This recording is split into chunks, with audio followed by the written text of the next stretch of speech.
Muğla'nın Milas ilçesinde uyuşturucu madde ticaretine yönelik gerçekleştirilen operasyonda bir aracın içerisinde 2 kilo 14 gram kokain ele geçirildi.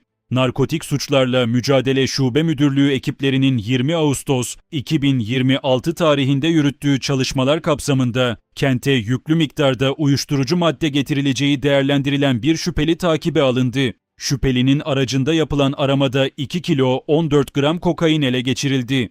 Operasyon kapsamında yakalanan şüpheli hakkında Türk Ceza Kanunu'nun 188. maddesi kapsamında adli işlem başlatıldı. Emniyetteki işlemlerinin ardından adliyeye sevk edilen şüpheli, çıkarıldığı adli makamlarca tutuklanarak cezaevine gönderildi.